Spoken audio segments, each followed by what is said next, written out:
Standard +2 subject English.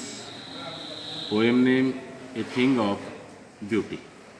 एक बहुत ही John Keats की सुंदर कृति एक सुंदर वस्तु के बारे में बता रहा है कि आज पूरे संसार में महामारी, कष्ट, इन सब के बावजूद पूरे संसार को आगे बढ़ने की एक तमन्ना है, एक जिद है और एक जीने की, सभी के आगे बढ़ने की, वो भी एक थिंग ऑफ ब्यूटी है। पहले हम पढ़ चुके हैं, लास्ट स्टेंजे पे आते हैं। And such two is the grandeur, grandeur होता है शान, ऑफ डूम्स, डूम्स मीन अंत।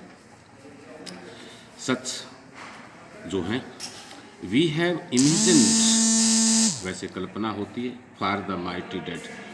कवि यहाँ पर कह रहा है कि इस संसार में जो शानदार लोग हैं, शानदार चीज़ें हैं, उनका अंत भी बड़े शानदार तरीके से होता है। अर्थात जो जीवन में कुछ करके जाते हैं, इस संसार को छोड़ते हैं तो पूरा संसार उन्हें याद करता है। उनकी मृत्यु भी बहुत सुंदर है। माइटी सुंदर, डेड मीन मृत्यु। आल लवली टेल्स, टेल्स होती है कहानियाँ, वो सुंदर कहानियाँ, that we have heard and read, जिसको हमने सुना है, जिसको हमने पढ़ा है। एक लाइन बहुत कुछ बताती है। ऐसी कहानियाँ जो आपने दादी माँ से, नानी माँ से, इतिहास से, भगवत गीता, अभी टीवी पे महाभारत, रामायण, जो आप सुन रहे हैं, जो आप पढ़ रहे हैं और जो आप देख रहे हैं, वो कितनी शानदार है। उसमें से किसी भी करैक्टर से अच्छाई का करैक्टर आप पिकअप करके उसमें अच्छाई ले सकते हैं।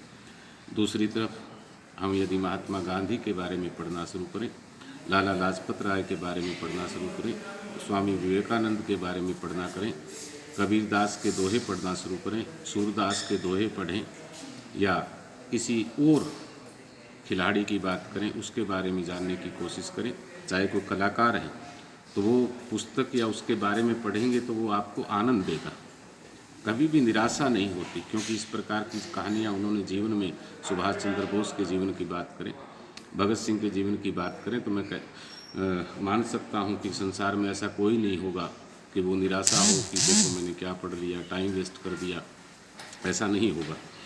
An endless fountain of immortal drink, और वो तो एक ऐसा पेय पदार्थ है संगीत से भरा हुआ। एंडलेस अंतहीन, फाउंटेन फुआरा होता है, इमोर्टल जो अनश्वर है, ड्रिंक पेय पदार्थ, यहाँ पीना नहीं है, कि उसको जितना आप पढ़ते जाएंगे, यानी कि किसी अच्छे इंसान, अच्छे व्यक्ति की जो संसार में अमर है, उसकी यदि जीवनी को आप पढ़ेंगे, उसके करैक्टर्स को आप पढ़ेंगे, तो आपको एक आनंद आएगा।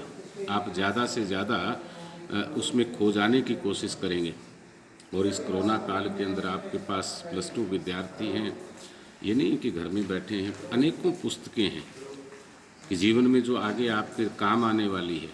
दूसरा कि अभी खाली टाइम में किचन के अंदर हर एक प्रकार की आप डिश बनाना सीख सकते हैं, वो भी एक थिंग ऑफ ब्यूटी है। Pouring unto us, up to us होना चाहिए, from the heavens bring, heaven होता है स्वर्ग। अर्थात ये ऐसी चीज़ें मानो लगता है कि स्वर्ग से हमें मिल रही है या परमात्मा भेजता है। तो थिंग ऑफ ब्यूटी जैसे हर सुबह सूर्य का जगाना, रात को चांदनी का होना, हवा का, वर्षा का, बादलों का, ये सभी चीज़ें यदि थोड़ा सा आप पॉजिटिव सोचेंगे तो इस संसार में हर किसी को जीने की एक तमन्ना प्रदान करता है, आगे बढ़ने की प्रेरणा देता है। सिर्फ खाली टाइम ही ना माने, बल्कि हर चीज़, अपनी इस बुक्स के अलावा और भी चीज़ आप पढ़ सकते हैं जो आपके जीवन में काम आएगी। Okay, best of luck, all of you, a thing of beauty.